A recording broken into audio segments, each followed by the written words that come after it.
Pourquoi au Moyen-Âge pouvait-on dire que les degrés ascendants à partir de 24 degrés et 1 minute étaient à prendre dans le signe suivant? Autrement dit, on négligeait quelqu'un qui est né au degré 24,1 d'un signe dépend du signe suivant au point de vue ascendant.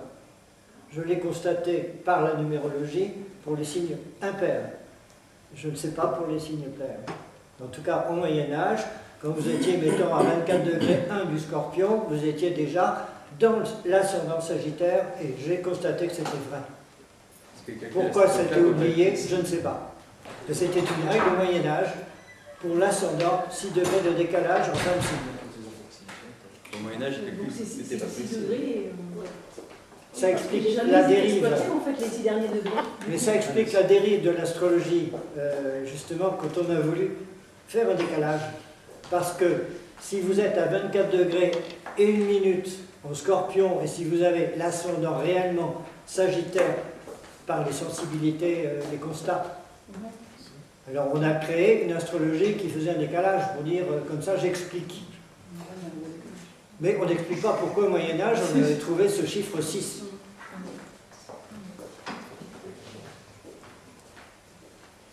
Et pour moi, il existe réellement dans les signes impairs. Car à partir de 24 degrés, on change de douzaine. Vous comprenez? Alors, on a l'impression qu'il n'a pas encore pris la parole. C'est Marie-France Philippe, qui fait partie de l'équipe de notre télévision. Et vous êtes marqué par l'astrologie conditionnaliste au départ. Ah non, non, non, ça c'est l'histoire ancienne. C'est une histoire ancienne. Alors maintenant, je suis par exemple, par rapport à ce qu'a dit Mme Awang, vous êtes d'accord avec ce qu'elle dit? Vous êtes en phase? Alors, j'ai mon propre cheminement de recherche. Et donc, j'évolue au fil du temps. Et donc, voilà. Donc, ce qui fait que, par rapport aux thèmes qui ont été abordés, je pense que l'astrologie est une astrologie qui s'individualise de plus en plus, au contraire, puisque voilà, nous sommes actuellement en 2011, mais l'humanité qui est là en 2011 n'est pas la même que celle qui existait il y a des temps très reculés. Et nous n'avons pas la même vision des choses, nous n'appréhendons pas l'existence de la même manière, et les êtres humains qui vivaient dans des temps très reculés ne vivaient pas comme nous. Bon, c'était pas la même civilisation, mais aussi ils appréhendaient le monde autrement. C'est-à-dire qu'ils étaient d'abord beaucoup plus intégrés dans le groupe humain de façon générale. Ils étaient beaucoup moins individualisés qu'à l'heure actuelle, beaucoup moins intellectualisés aussi, et ils se reliaient directement à la nature et ils se reliaient directement aux dieux. Et ils avaient commerce avec les dieux, ils étaient en capacité donc de se relier avec les planètes et donc de recevoir des messages de la part des entités spirituelles. Bon, c'est vrai que ça nous semble à notre époque des contes de fées, tout ça. Mais dans des temps reculés, c'était quelque chose de vraiment concret, de vraiment réel.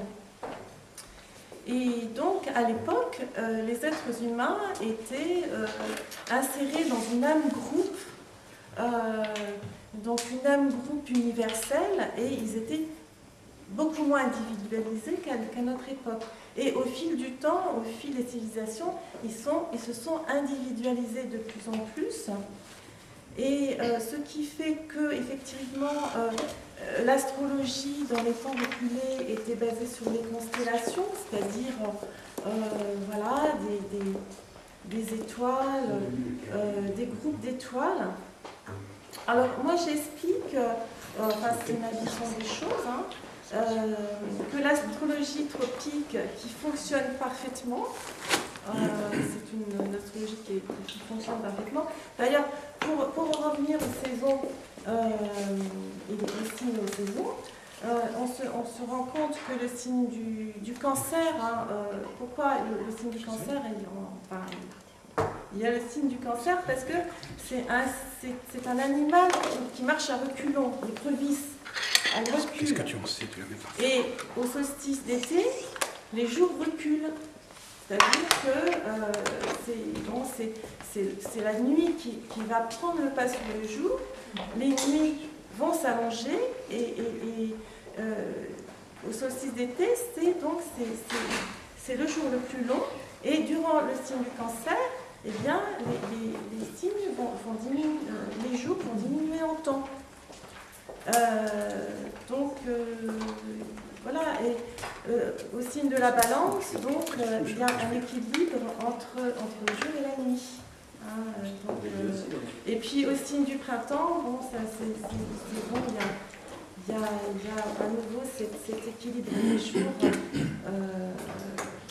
Et donc, bon, c'est le premier jour du printemps, donc ça s'explique de cette manière-là. Moi, je l'explique qu'on en est venu à une astrologie tropicale, puisque l'astrologie, effectivement, n'est plus la même à l'heure actuelle, vu que l'humanité a évolué. En même temps, elle a évolué, elle s'est intellectualisée, elle a fait plein de découvertes scientifiques, etc. En même temps, elle a perdu des choses qu'elle avait, c'est-à-dire une préscience, la capacité donc, de se relier à la nature et toutes ces choses-là qu'elle a perdues. Et que maintenant, comme les gens sont devenus beaucoup plus intellectuels, et ben, parce que la bande tropicale, hein, c'est une bande en fait fictive, on va dire, qui est divisée donc en 12 parts de 30 degrés chacune. Et ça correspond au fait de notre pensée, parce que notre pensée en fait réfléchit le cosmos. Hein. Quand on dit je réfléchis, ça veut dire que les pensées se réfléchissent dans notre cerveau. Hein, et d'ailleurs, quand on dit « cette idée m'a traversé la tête », ça veut bien dire aussi que, bien sûr, nous sommes des êtres créateurs, nous sommes, hein, d'accord, mais aussi, il y a des images, des pensées qui nous arrivent aussi. Et donc, après, ces pensées, nous les réfléchissons et nous les intellectualisons, voilà, nous les mettons dans notre tête. Et comme c'est un reflet, en fin de compte, c'est un reflet. Par conséquent, donc, moi j'explique ça comme ça, que maintenant, l'astrologie est devenue une astrologie tropicale, parce qu'à l'image de notre civilisation intellectuelle, eh bien, et ça fonctionne, ça fonctionne. Nous sommes différents des êtres qui ont existé dans des temps reculés. Mais le problème du tropicalisme, c'est quand même que aujourd'hui, on a une astrologie qui est dans l'invisible. Hein. Elle est dans l'invisible. C'est-à-dire qu'on voit il y a des planètes qui sont invisibles. Il y a l'entrée dans un signe, elle est invisible, elle doit se calculer. Quand on dit par exemple le Pluton est entré, encore dans le Capricorne, c'est l'axe solsticial. Et quand on dit par exemple Pluton est entré dans le Lion, c'est une construction invisible. Ça ne se voit pas au niveau cosmique, ça ne se voit pas. Bon, en revanche, si je dis qu'il est entré dans telle constellation, ça se voit. Il y a une présence, n'est-ce pas? Quand le jour où on a découvert que les planètes existaient et qu'elles étaient différentes des étoiles, on a créé une dualité. La dualité, planète rapide, planète fixe, planète mobile.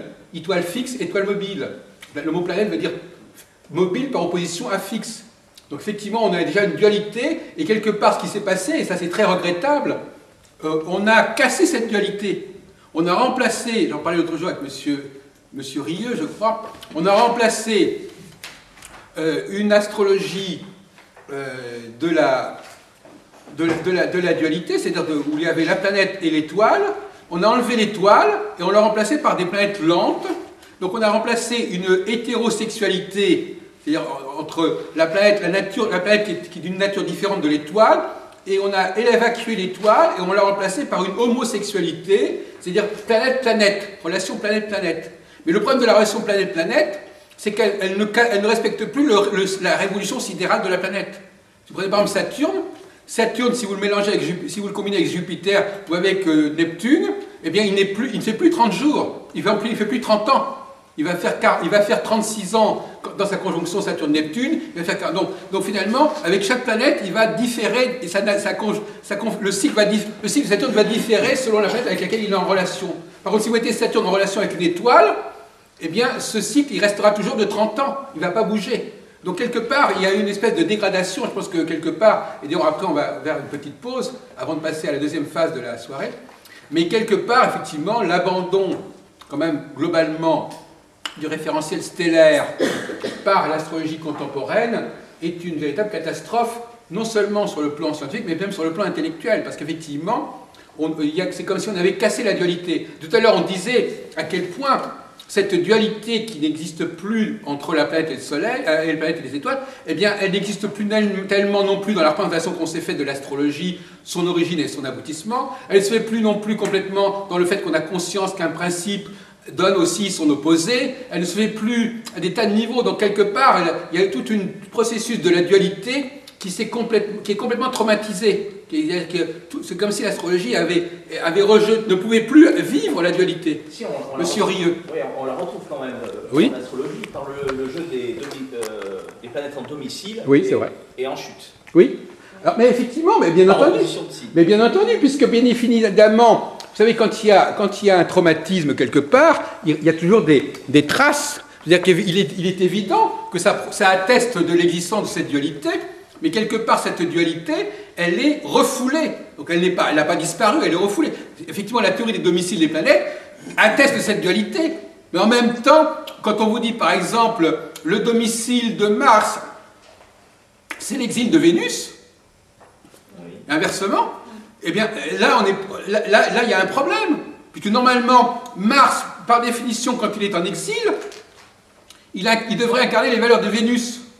Et Vénus, donc pourquoi est-ce qu'on aurait besoin de deux planètes pour parler d'un même principe, dont précisément, du fait de sa propre dualité, il fonctionne par lui-même? Parce que Mars reste Mars, et que Vénus reste Vénus. Mais non, il n'y a pas besoin, puisque Mars est déjà intrinsèquement Vénus, et Vénus est intrinsèquement Mars, par le fait... Ça n'est pas du tout les mêmes valeurs. Ce n'est pas du tout les mais mêmes si, énergies. quand les valeurs de Mars sont en exil...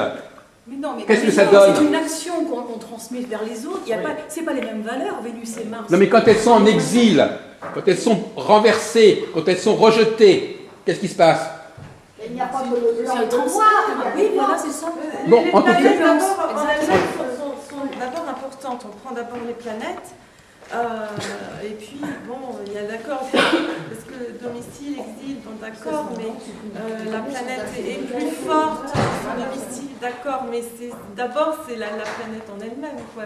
Non mais écoutez, on n'est pas là à faire des professions de foi, on n'est pas là pour réciter une leçon ou un catéchisme astrologique, on est là pour réfléchir. Effectivement, on sait très bien quelle est la doxa astrologique actuelle, mais on n'est pas là simplement pour la répéter ou la sanctuariser. Donc Madame Petit, vous avez proposé, puisque vous avez été derrière la caméra, maintenant il est juste que vous avez suivi quand même le colloque, donc apportez-nous le mot de la fin pour cette première partie du colloque.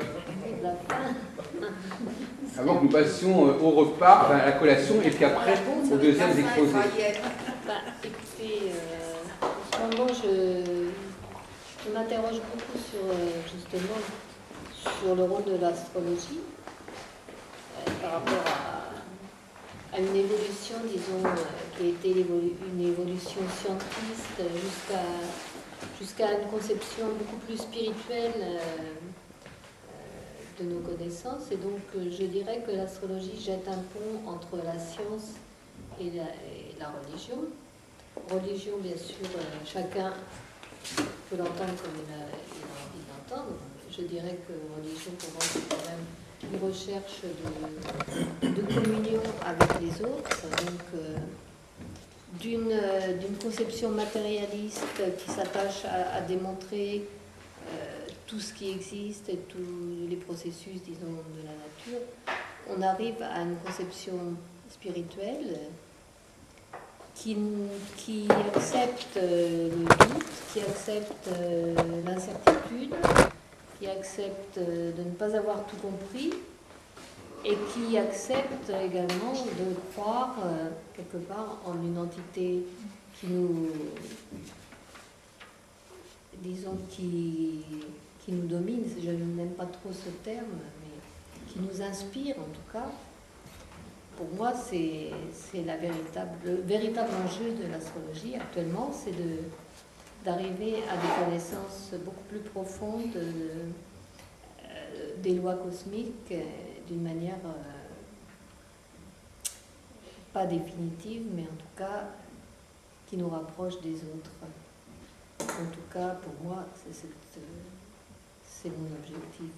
Donc ça peut rejoindre un petit peu ce que dit Jacques, dans le sens de l'astrologie mondiale. Qu'est-ce que l'astrologie mondiale? Qu'est-ce que l'astrologie individuelle?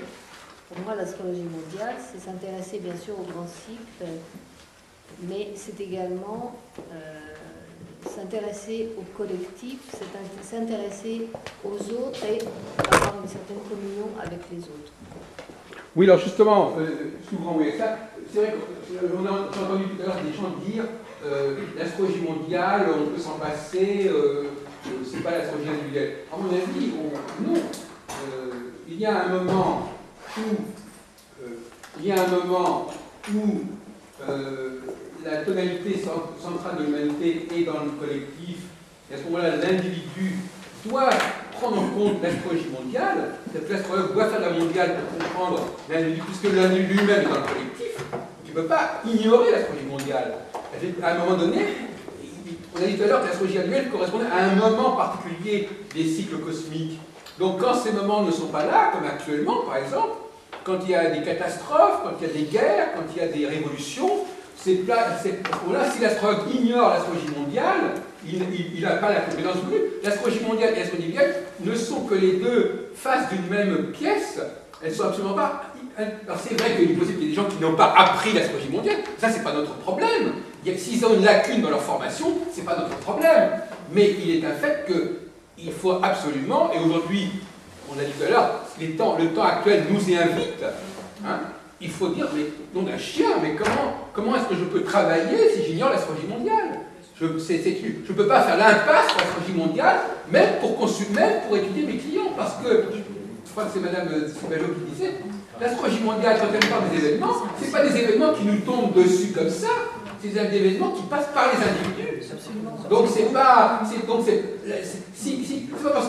qu'il y a des millions de gens qui sont engagés dans le même processus que ça n'est pas vécu par chaque individu en particulier, mais ils sont à l'unisson, dans la même tonalité. Donc comprendre, tout à l'heure on parlait avec Madame de Silva, ben oui, il y a des moments où effectivement la même problématique se repose pour des tas de gens. Mais si on ne connaît pas cette même problématique, alors on va étudier le thème natal de la personne à un moment où ce n'est pas le domaine, c'est pas le but de la chose actuellement, c'est pas le but de la chose. Alors on va lui parler sur un registre de l'astrologie annuelle qui n'est pas en phase avec la réalité cosmique du moment. On va faire du mauvais travail. Actuellement, si vous voulez conseiller des gens, c'est valable aussi pour une épidémie, c'est valable pour n'importe quoi. S'il y a bien un moment en 2011, là, c'est intéressant que ce colloque tombe en plein dans cette phase-là, il y a bien une leçon à tirer, c'est qu'effectivement, l'astrologie mondiale fait partie inhérente et nécessaire du bagage de l'astrologue, parce que le client, ce n'est pas uniquement un individu, le client peut être impliqué, engagé dans un processus collectif. Il y a un an, on était en plein dans l'histoire des épidémies, vous savez. Bon, voilà.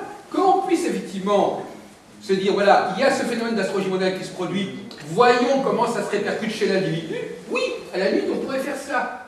Mais il faut déjà connaître l'astrologie mondiale. Le thème natal ne fait sens, quelque part, que par rapport au collectif. C'est pour préciser quelque chose. Donc c'est un outil qui va préciser, qui va prolonger. Mais si je ne sais pas ce que je prolonge, ça n'a pas de sens. Il faut déjà que j'ai le bagage de base, après je peux préciser. Mais si je n'ai pas le bagage de base et que je sais simplement préciser, c'est dérisoire. Donc moi je dirais que dans les formations en astrologie, il est impératif désormais de fournir un bagage aussi solide que possible, d'autant plus que l'astrologie mondiale est plus accessible et plus compréhensible que l'astrologie individuelle. Donc pour des débutants, il faudrait mieux commencer par l'astrologie mondiale. Parce qu'effectivement, il y a des cycles simples, ça donne des bases saines, des bases claires, et après, effectivement, on peut préciser. Parce que quand on commence à préciser, vous savez, tout à l'heure on a eu ce débat sur prédiction et prévision, voilà, hein, quand on commence à préciser, on passe facilement de la prévision à la prédiction. Hein. À force de vouloir savoir, de préciser, Bon, moi je donne toujours l'exemple d'un garagiste qui vend des voitures. Bon, il peut expliquer à ses clients comment marche la voiture. Maintenant, si le client veut savoir exactement comment cette voiture va marcher dans les 5 prochaines semaines, bon, ça devient n'importe quoi. Donc, il y a un moment donné, on est dans le domaine de l'industriel, on est dans le domaine du global. Maintenant, si on veut savoir exactement quelle va être l'histoire, l'avenir, le destin de cette voiture-là qu'on vous vend, bon, là, on est dans une astrologie, je ne sais même pas. Alors, monsieur, justement, il travaille sur les animaux, là. On n'a pas eu le temps d'en parler. On pourrait d'ailleurs en dire quelques mots, mais je veux dire que si on commence à vouloir savoir comment dans tel ensemble de millions de voitures, comment cette voiture-là en particulier va fonctionner, on tombe, on peut avoir des méthodes effectivement comme le thème natal, mais le thème natal, j'ai obligé de le dire, ça ne va peut-être pas faire. Moi je dis que l'astrologie prévit, je vais employer des exemples qui peuvent être un petit peu provoqués, l'astrologie mondiale prévoit, mais l'astrologie individuelle prédit, de cette manière. S'il fallait créer une protection, l'astrologie mondiale a une vocation à prévoir, c'est-à-dire dans le général, mais à partir du moment où on veut rentrer dans le particulier, on s'achemine insensiblement vers la prédiction. Soit en utilisant l'astrologie, soit en complétant par le tarot, soit en comme ça. Il n'y a pas de fin. Moi je dis toujours, l'astrologie est entre deux infinis. L'astrologie est entre deux infinis. L'infini de l'astronomie, dont elle doit se méfier, et l'infini de l'existentiel humain, dont elle doit se méfier aussi, parce qu'elle elle se perdra aussi bien en voulant tout intégrer de l'élément astronomique, de même qu'elle va se perdre en voulant tout intégrer de ce qui arrive aux hommes. Donc il faut qu'elle trouve un juste milieu. C'est-à-dire qu'elle ne prenne pas tout l'astronomie, qu'elle ne prenne pas tout de l'être humain. Et c'est... Ah ben écoutez, en tout cas, il est entré... Un cadre précis de fonctionnement. Oui, mais l'astrologie a intégré au cours de son histoire des techniques. On va en parler tout à l'heure, on va en parler avec monsieur après. On va parler des maisons, des techniques différentes. Elle a intégré, alors on dit l'astrologie, mais l'astrologie, ce qu'on appelle l'astrologie, elle a intégré des éléments qui lui sont étrangers. Donc c'est un peu le cheval de Troie. Il y a actuellement dans l'astrologie des notions qui se sont infiltrées dans l'astrologie et qui n'ont fait pas. Donc aussi vous pouvez dire ah mais ça c'est l'astrologie. Attention, il ne faut pas être trop naïf. Ce qu'on appelle l'astrologie, ce qu'on désigne sous le nom d'astrologie, englobe aujourd'hui quelque chose de très syncrétique, avec des notions extrêmement diverses. Tout ce qui est intégré dans l'astrologie n'a pas forcément sa place. Donc effectivement, c'est pas parce que vous allez me dire il y a dans l'astrologie telle technique, comme les diagrammes d'Homère, comme les maisons, comme je sais pas quoi, les maisons dérivées qui sont chères à Marie-Christine Bobino. C'est pas parce que ça existe en astrologie qu'on est obligé de le faire. C'est pas parce que vous l'avez appris quelque part dans un bouquin ou chez un auteur que vous êtes obligé de le faire. Ça c'est dans notre problème, ça c'est un problème de psychosociologie. Vous faites on s'en moque, la question c'est de faire le ménage aussi de ce côté-là. Donc moi je répondrai donc effectivement, pour conclure cette première partie. Dans la deuxième partie, donc nous allons avoir M. Patrice Guinard, qui va nous faire un exposé assez approfondi sur les maisons, la domification, l'interprétation des maisons, etc. Il fera un débat. Et voilà. Donc ça sera un élément plus concret, mais qui n'empêchera pas le débat, que ce que nous avons dit jusqu'à présent. C'est-à-dire on a passé peut-être des heures à discuter pour je ne sais pas, vous allez dire ça. C'est un spécialiste, c'est un des premiers spécialistes de la question des maisons. Donc il y a des éléments de perfectionnement de la maison, du calcul des maisons, de la construction des maisons, c'est intéressant. Et puis on verra à la fin combien de temps ça prendra. On demandera de l'intérêt de réponse là. Mais pour conclure, effectivement, il y a dans l'astrologie des notions qui, excusez-moi, ça me déconcentre, il y a effectivement, on va terminer, déontologiquement, je crois qu'il faudra, et d'ailleurs peut-être que justement ce soir, après l'exposé de M. Guinard, puisque moi-même ma spécialité c'est l'astrologie mondiale, d'ailleurs Mme Marvandier aussi s'intéresse aussi à l'astrologie mondiale, on va peut-être aussi faire un petit peu le point sur qu'est-ce qu'on pourrait donner comme rudiment en astrologie mondiale à nos élèves et à nos clients aussi, puisque moi-même j'ai lancé il y a quelques mois, c'était un petit peu expérimental, mais une consultation astrologique basée sur l'astrologie mondiale. C'est-à-dire que je reçois la personne, et puis au lieu d'étudier son thème, je la situe par rapport à la problématique de l'astrologie mondiale actuelle. Et ça fonctionne aussi. Donc effectivement, on peut faire un premier mode d'interprétation astrologie, ça dépend de quelle astrologie mondiale. Attendez, j'ai pas. Là encore une fois, je suis désolé de dire, quand je dis astrologie mondiale ou astrologie, je ne renvoie pas à tout ce qu'on dit sur l'astrologie mondiale ou l'astrologie. Donc c'est pas parce que, c'est pas, si je dis astrologie, c'est pas vraiment votre astrologie mondiale, c'est une certaine astrologie mondiale. Non, mais je veux dire, non mais vous comprenez, chacun va dire, ah oui, mais moi j'ai fait ça, moi j'ai fait ceci. Il faut savoir de quoi on parle. Moi, je parle d'une certaine astrologie mondiale. Je ne suis pas en train de déballer toute l'astrologie mondiale telle qu'elle a pu exister. Je dis qu'il y a des rudiments d'astrologie mondiale, ce qui ne veut pas dire forcément l'initiation à toute la littérature de l'astrologie mondiale. Il y a des rudiments très simples qu'on peut exposer. Donc, après le petit collation et boissons chaudes, etc., il y aura donc deux exposés.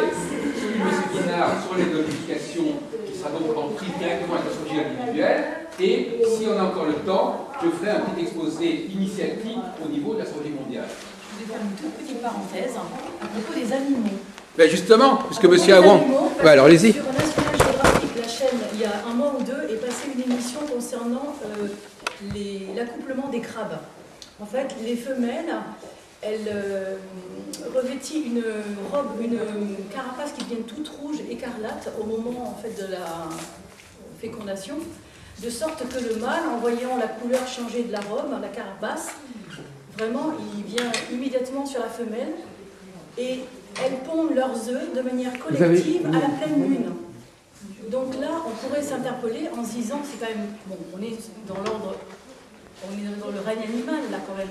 Donc on parle bien de l'influence lunaire et il y a quelque chose on peut s'interroger comment un animal peut être sensible justement à tout un processus, pourquoi à ce moment-là les femelles deviennent fertiles en même temps et elles pondent leurs œufs de manière collective, donc elles vont toutes à la mer et c'est toujours à la pleine lune.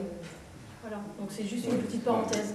Juste pour envoyer et ajouter justement mon interrogation, c'est le fait du drame justement de l'astrologie qui vient du fait que normalement c'était une grande science réservée à l'élite et d'initiés. Par la suite, au départ, c'était une science réservée à des gens qui avaient des dons, des talents, l'intuition, où on avait des problèmes d'intuition, de télépathie, de téléportation et compagnie, qui étaient normales. C'était des phénomènes normaux à l'époque. Et ensuite, le fait d'avoir à s'incarner dans la matière de plus en plus, fait qu'on a perdu, ou on perd ces dons. Et donc, pour nous qui avons perdu ces dons, nous avons besoin d'une formation discursive qui nous amène à prendre les escaliers, alors qu'avant, c'était des ascenseurs, des TGV, direct, par télépathie. Et par conséquent, pour aboutir à la formation que nous avons actuellement, nous avons besoin de toutes ces complications qui font que l'explication devient beaucoup plus difficile. C'est ça le drame de cette connaissance-là, qui fait qu'on a l'impression d'avoir affaire à d'un côté des charlatans, de l'autre des spécialistes, etc. On se disperse. Enfin, on s'entre-déchire. Alors que si on était, et c'est pour ça que les formateurs devraient tenir compte de cette disposition des étudiants, ceux qui ont des dons, il y a une façon de leur transmettre la connaissance. Ceux qui n'en ont pas comme moi, il y a une autre façon de transmettre les connaissances. Parce que tout se tient, et c'est pour ça qu'on parle donc des énergies. Vous avez des énergies qui se déploient sous des milliers de formes, et nous sommes avec des récepteurs qui permettent de recevoir ces informations. Donc les animaux, eux, ils ont conservé beaucoup plus que les humains. Le cycle chez les animaux, les chiens, les chats, c'est quelque chose de très précis. En dehors de la période du cycle chez les chiens, la chienne ne peut jamais accepter un mâle. Parce que tout est cyclé pour la reproduction. Alors que l'homme a ajouté le plaisir et donc une déformation qui fait que l'influence de la Lune ne se voit plus. Et en plus, la formation elle-même nous amène à nous détourner de tout ce qu'on peut observer dans la nature.